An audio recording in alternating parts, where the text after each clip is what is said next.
I'm Lerma Joaquin Tubog, currently working at the Supreme Court of the Philippines. Information officer at the Office of the Reporter. I've been here almost 18 years, magna 19 years na, since 2005.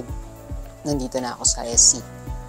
Nagsimula ako as watchman, security guard, casual, for 2 years. Then, year 2008, na-promote ako dito sa office namin, sa Office of the Reporter, as Clerk 3. Tapos, ilang years din bago ako na-promote as Information Officer.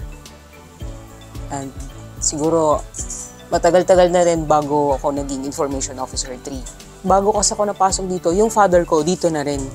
Sa security guard din siya. Tapos, nangailangan sila ng mga babae sa security para nga sa information.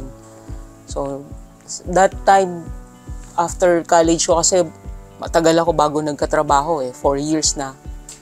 So, bago ako nakapasok ng SC, nag-part-time muna ako sa part-time coach sa Don Bosco, Makati. Tapos nung nalaman namin may opening dito sa security, especially sa babae, so, tinry ko din pumasok dito. Natanggap naman ako. For 2 years din ako sa, under ako ng admin. Bago ako nag-apply ng security dito, meron ng training, parang diplomatic security training course. Ngayon, yung mga kasabayan ko ditong security dati, napasama ako doon. So, yun yung medyo edge ko, kaya ako nakapasok sa security. Kasi pag may mga vacant positions, nandyan yan sa bulletin board. So, nakita ko naman, vacant yung dito sa Office of the Reporter. So, marami ding tumulong. Pag-apply ko, yung mismo dito sa office namin, may mga tumulong sa akin para makuha ko yung item. So, yung boss din dito, medyo nakilala din na kasi ako. So, security pa lang kasi naglalaro na kami ng volleyball. Kumbaga sa school to intrams, may mga sports fest dito. So, admin pa lang, nakilala na ako sa volleyball. Then, medyo advantage kasi nasa volleyball ka, tas yung boss mong lilipatan, medyo din sa volleyball, nakilala niya ako. Kaya medyo nakakapasok na. As permanent. Casual kasi sa security. Tapos pag tungtong ko ng Clerk 3, permanent item. Nakatapos ako ng Banking and Finance sa PUP, Polytechnic University of the Philippines.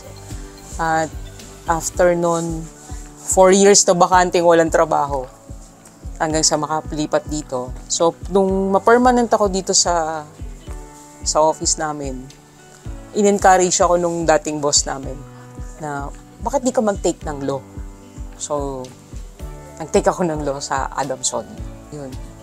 Tapos, yung first take ko ng bar is 2013. So, medyo pinalad. Then, try ulit ng 2017. Medyo ganun pa rin. So sabi ko, in due time, medyo paghandaan na. Maganda rin kasi, nagkaroon ako ng background sa law. So kahit papano, may mga tanong yung mga public na may mga kinukuha silang decision. O ano pong nangyari? Sino pong nanalo? May mga ganong client na medyo kulang sa aral. So, dahil kasi may background ako sa law, kahit papano, pagbasa mo na ganun, alam mo na kung anong isasagot mo sa kanila.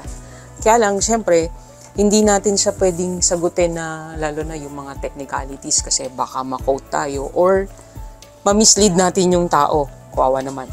So, lagi kong sinasabi na imposibleng kung meron silang lawyer, doon sila magtanong. Yung para sa detalye. Hindi tayo pwedeng magbigay ng detalye kasi tayo dyan. Hindi tayo authorized dyan. Kaya ako tumagal ng 18 years.